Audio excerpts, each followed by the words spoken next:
বসে থাকতে হবে সারাক্ষণ হুজ্জুতি আর ছটফট করা। চুপ করে বসে থাকো, ছটফট করবে না, চোখের পাতা একদম ফেলবে না।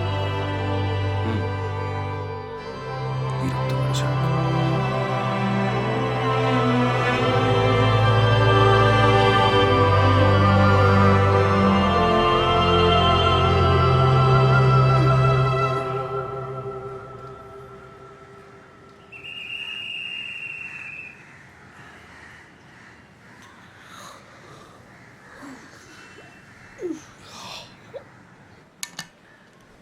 এই তোর কি হয়েছে বলতো?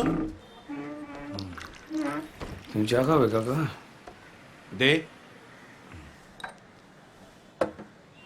কদিন শহরে ছিলাম না, এসেই শুনি তুই আবার গন্ডগোল করেছিস। বুঝতে পেরেছি। কেন এবার কি গন্ডগোল করলাম? কে কি বললো? মানে তোর কি কাজকর্ম করবার কোনো ইচ্ছে নেই? টালিগঞ্জ পাড়ায় গিয়ে আবার ঝগড়া করে এসছিস? বুঝতে পেরেছি, তোমায় ভাঙচি করেছো ওরা না? স্টুডিওতে যাওয়ার পরে বহু ছোট বড় কথাবার্তা বলছিল, আমি চুপ করেছিলাম। যা খুশিতেই বলে যাচ্ছিল। কাকা আমি শিল্পী, আমার তো একটা মান সম্মান আছে নাকি? যা খুশিতেই বলে যাবে লোকে। আমি নাকি বাবার নাম ভাঙিয়ে খাচ্ছি, আমি নাকি মেকআপের কোনো কিছুই বুঝি না। ওই শালা যে যা পাচ্ছে ঘ্যান দিয়ে যাচ্ছে। আমি আমার কাজটা মন দিয়ে করি কাকা। আর যে ডিরেক্টর বড় বড় কথা বলছিল সেই নিজের কাজটা মন দিয়ে করতে পারে না, 9টা 5টার ফ্যাক্টরি চালায়। পয়সা ইনকাম করার জন্য সালা টালিগঞ্জ পারে ও বড় বড় জ্ঞান দিচ্ছে। আমি বলি দোষ হয়ে গেল নাকি? একটু মানিয়ে নে না। না মানাবো না। আমি কি মেগা সিরিয়ালে বিয়ে করা নতুন বউ নাকি যে মানিয়ে নেব? দেখো কাকা আমি ভালো আছি, আমার অভাবের সংসার, কিন্তু আপোষের নয়, আমি ভালো আছি। শুনলাম পাড়ার নাটক আর ব্রাইডাল করে দিন কাটাচ্ছিস। দেখ তোর মতো একজন শিল্পী। শোনো, শিল্পীর না কোনো উঁচু নিচু হয় না, কোনো ছোট বড় হয় না কাকা।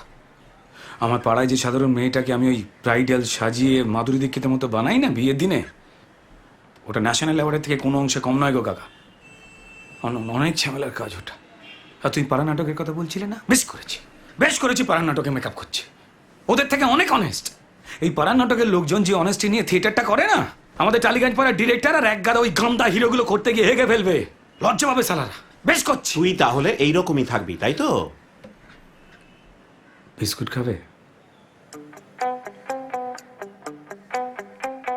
তোমার ঘরের ভেতর যাই, চামড়া পোড়ার গন্ধ পাই, চারিদিকে তার অন্ধকার চেপে ধরে।